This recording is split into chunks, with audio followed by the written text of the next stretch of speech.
My sister thought she was cutting me out for good, until I dropped a folder at Thanksgiving that exposed her affair, the money she stole, and every lie my family told. I wasn't the scapegoat anymore. I was the storm. We voted, and you're not family anymore. Sabrina said it like she was reading the punchline to a joke she couldn't wait to laugh at. Her voice was light, sweet, like honey laced with cyanide. I stared at her across the long oak dining table, blinking slowly, waiting for someone to tell me it was a joke. No one did. My mother reached for the gravy boat like nothing had happened. My father sipped his whiskey and grunted. Riley, my cousin, actually clapped, and Mark, Sabrina's husband, kept his eyes fixed on his napkin, as if that thread pattern suddenly held the secrets of the universe. The stuffing had gone cold on my plate, but my blood hadn't. The silence was loud. Sabrina stood at the head of the table in a burgundy silk dress, her perfectly manicured hand resting on the back of my mother's chair like she owned the whole damn house. The same chair I used to sit in when I was a kid, reading manuals while the rest of the family played charades. Ethan, she went on, flashing that performative smile. We're doing what's best for all of us. You've been toxic, controlling, cold. We're done pretending. I couldn't help it. I laughed, quiet, deep, almost sympathetic. Then I reached into my leather bag and placed a thick labeled folder on the table. The thunk it made cut through the tension like a blade through brittle glass. Sabrina's smirk faltered. "What the hell is that?" she asked, her voice losing. "It's stage polish." I leaned back in my chair, folded my arms, and nodded at the folder. "Why don't you find out?" She grabbed it without hesitation, ready to make a show of whatever nonsense she thought I had brought. But by page 2, the air shifted. Her mouth parted slightly. Her eyes scanned faster. By page 4, her hands began to shake. By page 6, she screamed. Not a startled yelp. A full-throated, guttural, "How dare you" scream that echoed through the dining room and made my mother drop her spoon. Mark stood up, alarmed. "Sabrina, what is it?" She turned to him, red-faced, furious. "He's been tracking us, spying on us. This is a violation." Mark picked up the folder. "No," I said, calmly. "It's documentation. Receipts, screenshots, bank transfers. Every time you called me for help. Every emergency, every lie, every guilt trip." My voice was calm, but inside I was shaking. Years of silence, years of swallowing rage, all coming to a head. Finally, Mark flipped through the pages, his jaw slowly dropping. $6,000 for your therapy bills when insurance messed up, I said. $3,200 for your car when you crashed it drunk and blamed black ice. $15,000 to help you and Mark keep your house when you were just a little behind. And that doesn't even include the $20K you asked for under Dad's name and never paid back. "Ethan," my father said sharply, "this isn't the time." "No," I interrupted. "This is exactly the time. You all decided to humiliate me in front of a turkey and some cranberry sauce, so now you're going to sit there and listen." My mother's face had gone ghost white. Riley looked like she wanted to vanish under the table. "Sabrina?" She was, standing, trembling, hands balled into fists, her voice choked and high-pitched. "You had no right to do this. You had no right to treat me like a walking wallet," I said. Mark stopped flipping. His hands froze on a page, his brow furrowed. "Wait, who's Julian?" Sabrina's eyes widened. "What?" she snapped. Mark turned the page toward her. 3 nights, Hilton Midtown, credit card ending in 4432, room service for 2, champagne, and a charge at Velvet Lounge? "Julian, you said that card was only for work travel." She didn't respond. "Couldn't." My mother cleared her throat. "Can we just calm down and eat? This is getting out of hand." "Out of hand?" I laughed. "This is the first time I've been heard in years. You all had your say. You voted me out. So now I'm just letting you know what you voted out." Mark sat down slowly, folder still in hand. "Is all of this true?" I nodded. "It's all real." Mark was still holding the folder like it had burned his fingers. The silence that followed my confirmation was a vacuum. Forks paused midair. Eyes darted around the table like they were searching for an escape hatch that wasn't there. My mother was the first to speak, her voice low, cautious, trying to smooth things over like she always did. Ethan, honey, we know you've helped, but keeping records, that's obsessive. I tilted my head at her. Obsessive? Or just prepared? Because none of you ever remembered, so someone had to. Sabrina stormed away from the table, knocking over her chair. You twisted freak. You've been planning this. No, I said calmly. I just stopped lying to myself. Riley's voice cracked. You never said anything. If you were mad, why didn't you? I did. I cut in my own way. Every time I hesitated. Every time I asked, are you sure? Before another transfer. But no one listened. You all just kept asking. My father groaned, leaning back in his seat. This is ridiculous. So you gave some money. That doesn't make you a saint. I didn't say I was, I replied. But when your daughter tries to exile me at Thanksgiving, I think I've earned the right to explain why I'm done. Mark turned another page, face grim. Sabrina, there's a deposit for $5,000 last April, labeled bribe for event coordinator. What the hell is that? She froze mid-step. I don't know. He must have added that himself. You think I photoshopped your texts? I snapped.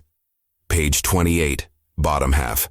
Don't worry, Jules will handle the venue. Just need Ethan to front it, and we're good.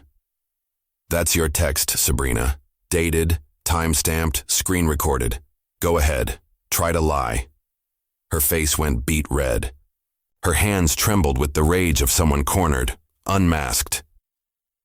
Mark set the folder down, slowly. His voice was calm, too calm. You told me your brother was emotionally abusive, that he gaslit you, that he made you feel like nothing. Sabrina opened her mouth, no words came out. I believed you, he said, almost in awe. I believed you. I cut him out with you. I defended you. Sabrina's lip curled, but she couldn't form a response. Her world was unraveling faster than she could spin a new web. My mother suddenly looked panicked, her eyes darting to the sides of the table. Let's all take a breath, okay? We're family. Families fight. We can fix this. I stood up. No, you can't. Because this isn't a fight. It's a funeral. You buried me a long time ago. I just finally showed up to confirm it. My father rolled his eyes. So what, you want an apology? Is that it? No, I said, reaching into my coat pocket. I want out. I pulled out a second envelope. Mark, without hesitation, caught it as I tossed it onto the table. He opened it. His eyes scanned the page. They widened. Power of attorney revoked. He read aloud. Medical proxy removed. Emergency contact removed. My mother gasped. You're cutting ties? Completely? I turned to her, voice low and steady. Completely.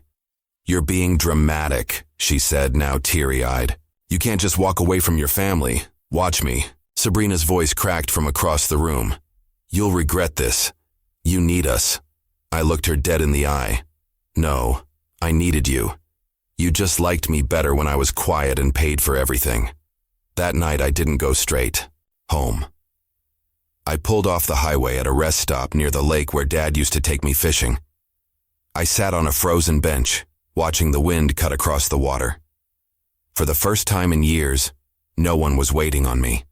No one needed a deposit. No one needed a ride or a cover story or a check, just me and the silence, and for once it felt like peace, not punishment.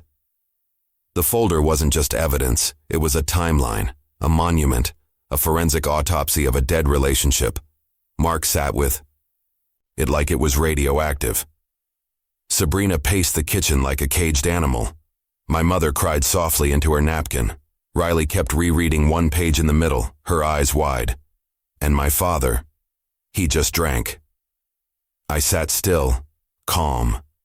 Because for once, I wasn't the one on trial. April 14th, 2019, $8,700 wire transfer. Memo.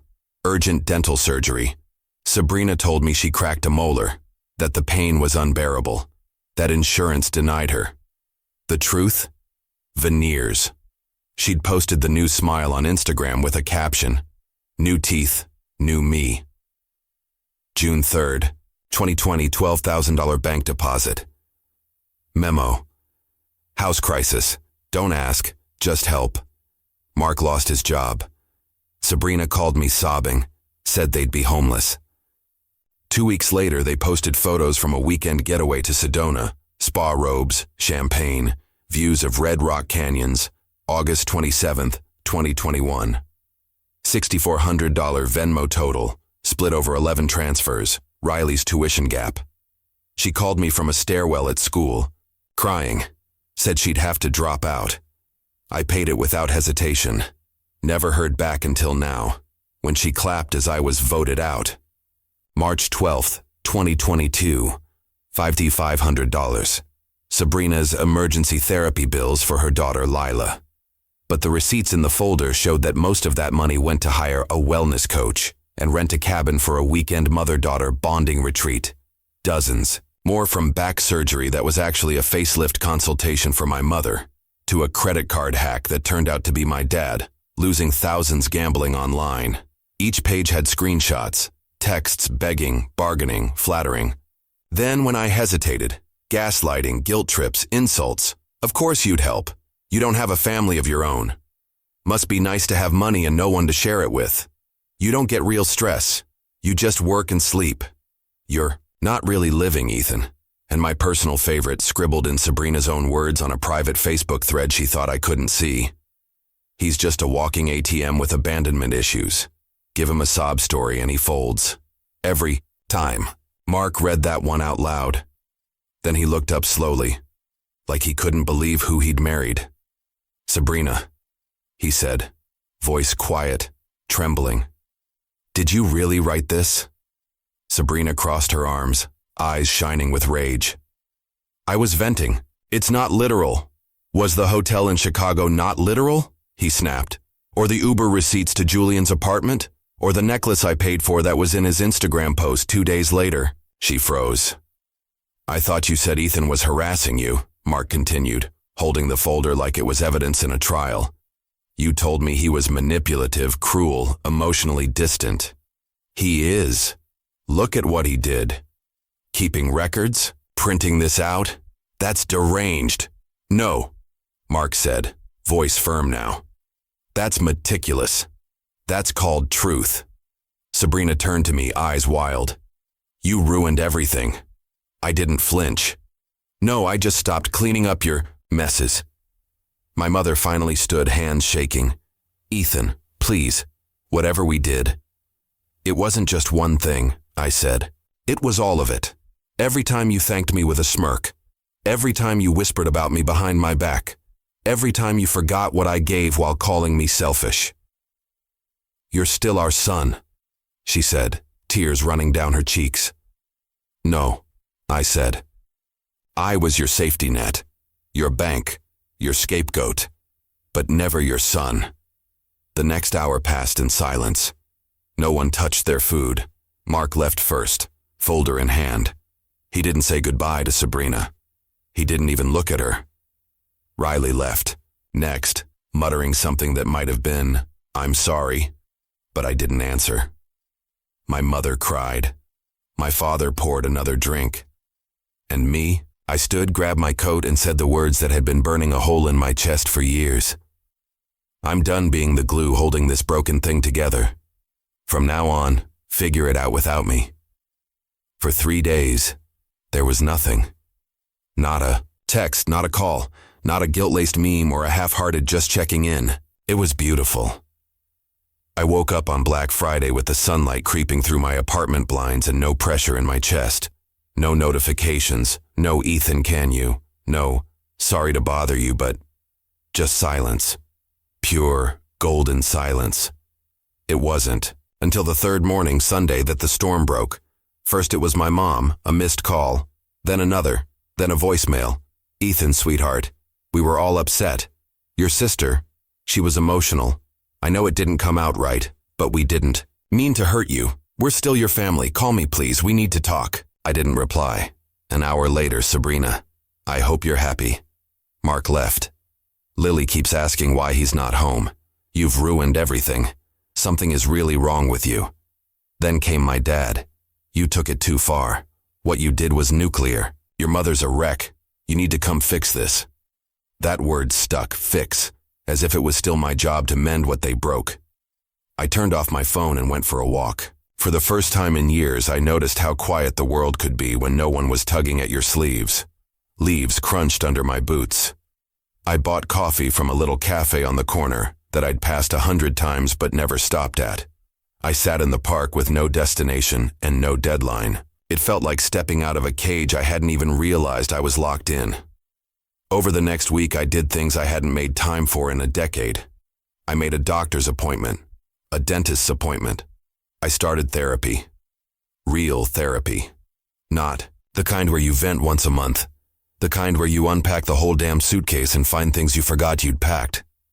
I unlinked my accounts, changed my passwords, froze old joint credit cards I hadn't touched in years but they still had access to.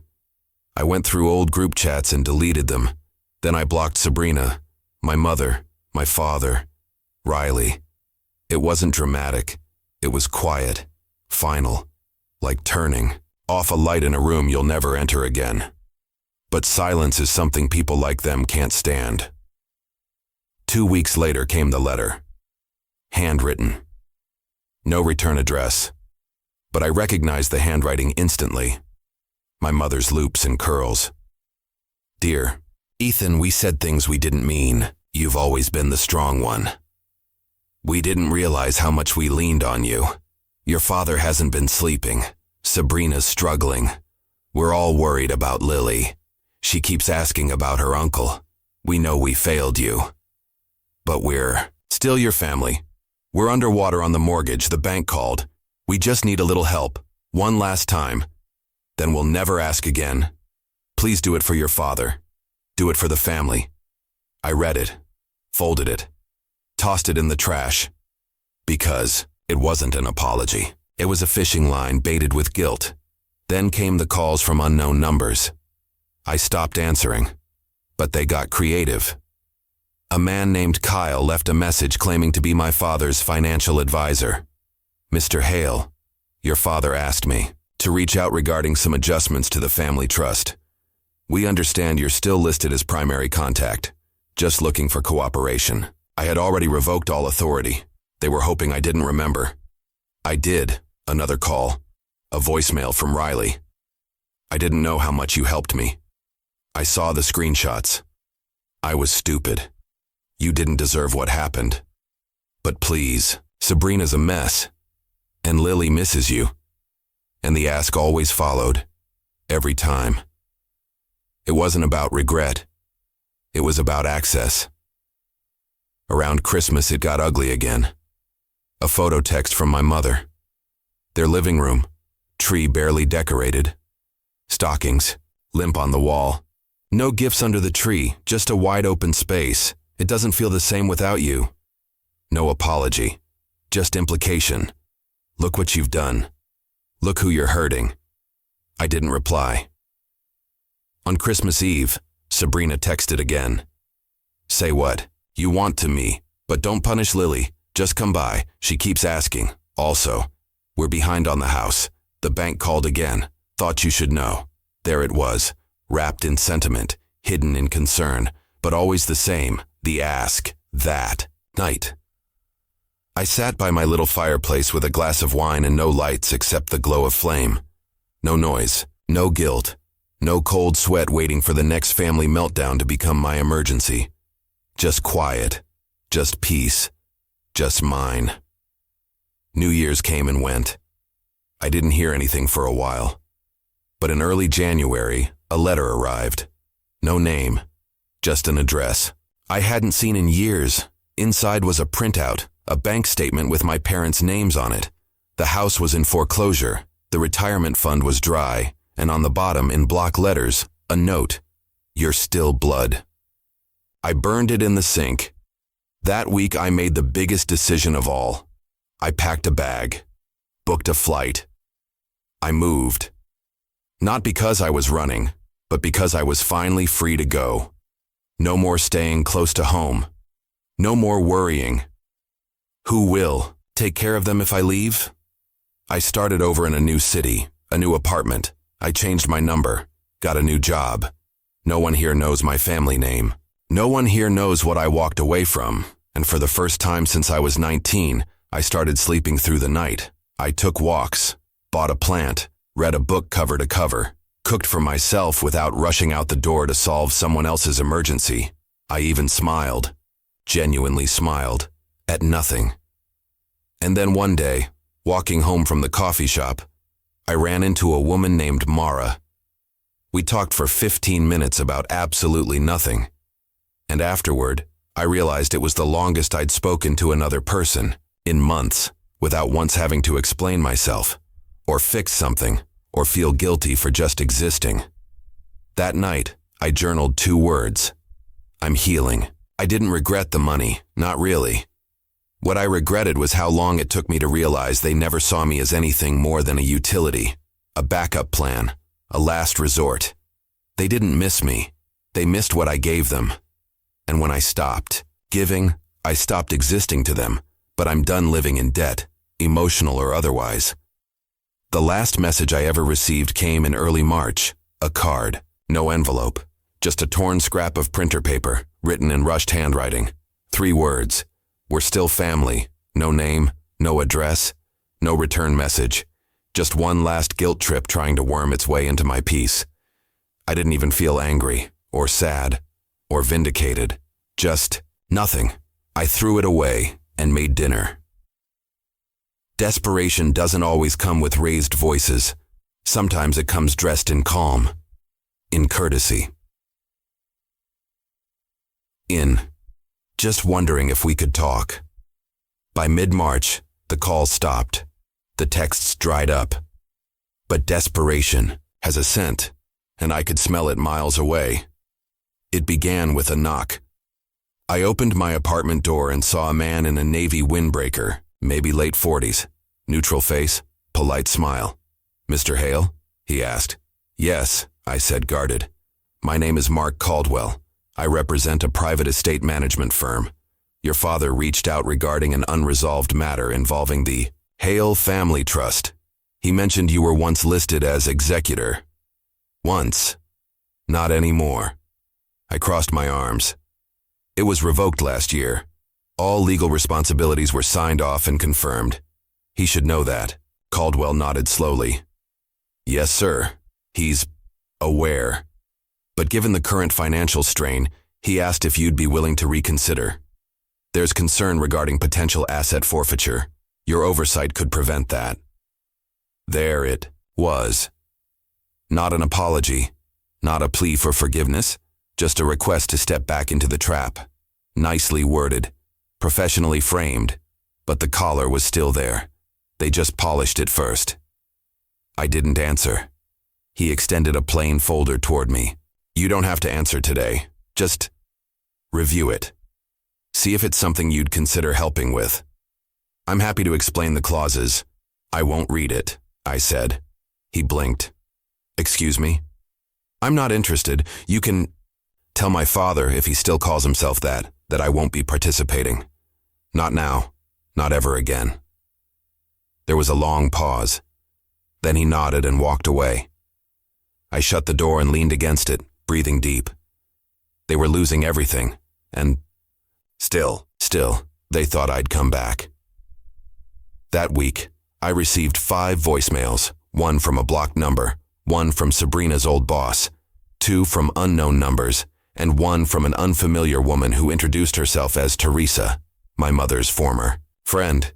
"Ethan, your mom she's not doing well. She said you stopped talking to her. I don't know what happened, but she misses you. They're being evicted.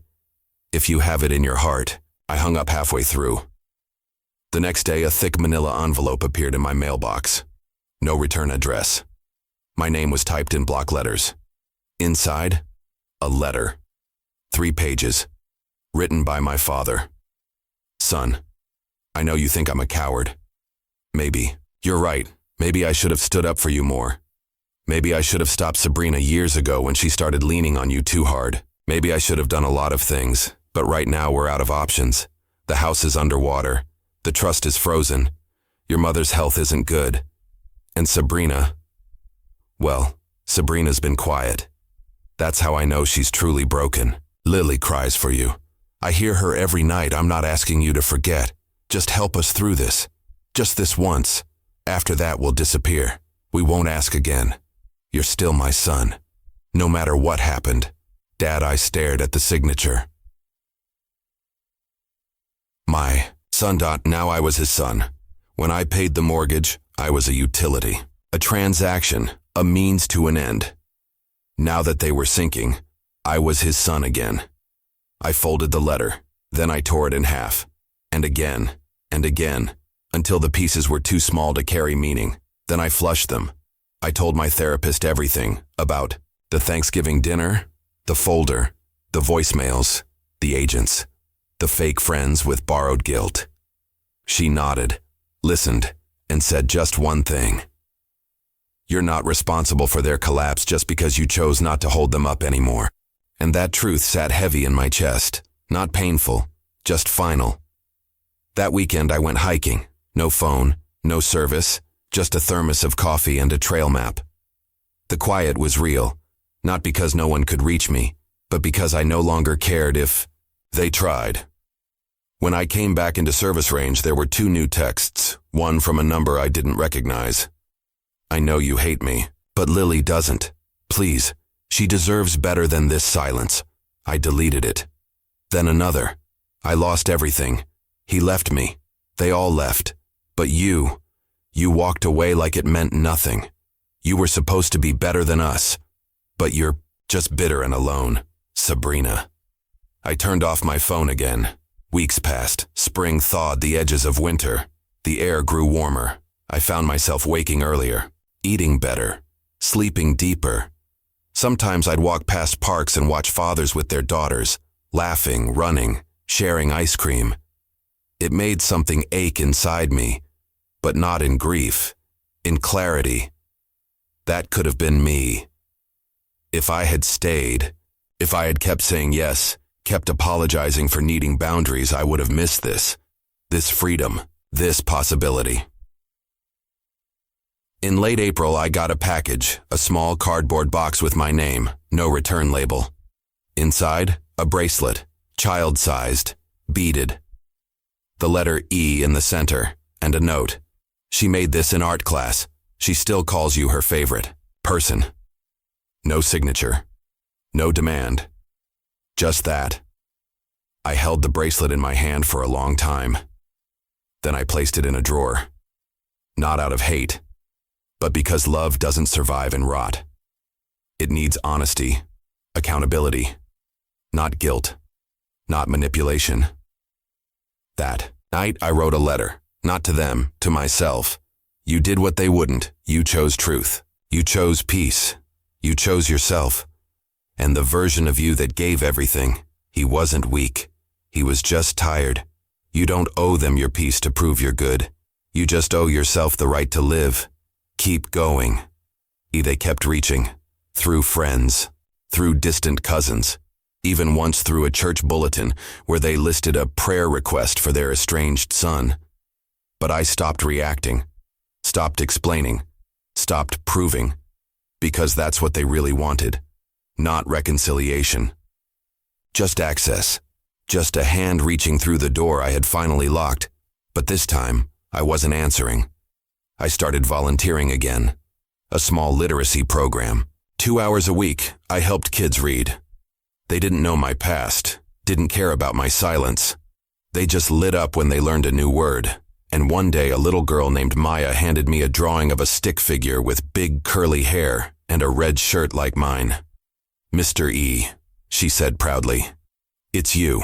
It was the first time someone drew me because they saw me, not because they needed me. I thought silence was the end, but it wasn't. It was the beginning, not of loneliness, not of isolation, but of presence, of stillness, of space I didn't need to defend. By May, the messages had stopped, not because they'd found closure, because they'd run out of angles. The guilt didn't work. The money didn't move me. The child didn't break me. I stopped being a resource, and they stopped pretending to care, which is, in its own way, the greatest truth of all. I got a dog, a rescue mutt named Olive with nervous eyes and a crooked ear. She flinched the first time I raised my voice near the TV, but she stayed close, trusted slowly. Just like me. We went on walks, long ones, the kind where you don't check your phone, the kind where you realize the world is so much wider than the people who once made it feel small. I deleted the folder, the one that started it all. Not out of anger, but because I didn't need it anymore. I didn't need proof, or receipts, or the record of all the times I was used. I had lived it, and more importantly, I had left it. One morning, I made breakfast slowly. No rush, no noise. I brewed coffee, sat by the window. Olive curled at my feet. The sun was soft through the blinds. No alarms, no debt, no fear of a knock at the door, and for the first time I said it aloud, I'm free. They didn't write again. Not for Lily's birthday. Not for their anniversary. Not for the foreclosure. I heard about it from a cousin who messaged me on LinkedIn. Just so you know, they lost the house. Sabrina moved in with someone in Denver. Your mom's in a rental. I think they still hope you'll come around, but I doubt they'll say it. I didn't answer. Some doors are better left shut. Therapy taught me something strange. Grief isn't always loud. Sometimes it's the ache of realizing they never really knew you, that what they loved wasn't you, just what you gave. The silence afterward isn't emptiness, it's clarity. One afternoon, I sat in the back row of a small community theater. A friend from work was performing. I'd never liked crowds, but that night, it felt different. Safe. I laughed. I clapped. I felt. And for a moment I thought of Thanksgiving, the long oak table, the smirks, the folder. And then I thought of now, this little wooden seat, the warm laughter, the absence of pretending, and I didn't feel anger. I felt proud, because I left, and I never went back. A few weeks later, I got an email from an old college friend I hadn't spoken to in 10 years. Hey, I don't know if you remember, but you helped me when my mom died. Just wanted to say thanks. Saw your name in an article about nonprofit work. Looks like you're doing good. You deserve it. I sat with it, because that's what real connection feels like. Not obligation, not guilt, not leverage, just quiet mutual memory. One night, I stood in the mirror and stared at myself, not critically, not measuring lines or flaws or age, just seeing. And I whispered, not for anyone but me. You didn't imagine it. You weren't the problem, and you didn't lose anything. You escaped. Lily never reached out. Maybe she will one day. Maybe she won't. But I'll never lie to her. If she finds me, I'll tell her the truth. I'll show her what happens when someone chooses peace over performance, when someone loves themselves enough to walk away, even from blood. Because sometimes the kindest thing you can do is leave. I started writing again. Not about the past, but about people finding themselves after losing everything. Because that's what healing is. Not recovery. Reinvention. 6 months later, I was offered a speaking opportunity at a conference on emotional resilience. They'd read an essay I posted anonymously. They asked me to share my story. I said yes. Not because I wanted attention, but because someone, somewhere, is still sitting at a dinner table with cold stuffing and warm shame, thinking they're the only one, and maybe if they hear me say it, just once, they'll believe it too. You are not wrong for leaving. You are not broken for saying no. You are not selfish for choosing peace. You are allowed to stop being the glue. And maybe they'll get up. Maybe they'll pack a bag. Maybe they'll build something new. Quiet. Honest. Theirs. Maybe they'll light a candle and say nothing. Maybe they'll sit in the stillness and hear it speak. I'm not surviving anymore. I'm living, and I'm never going back.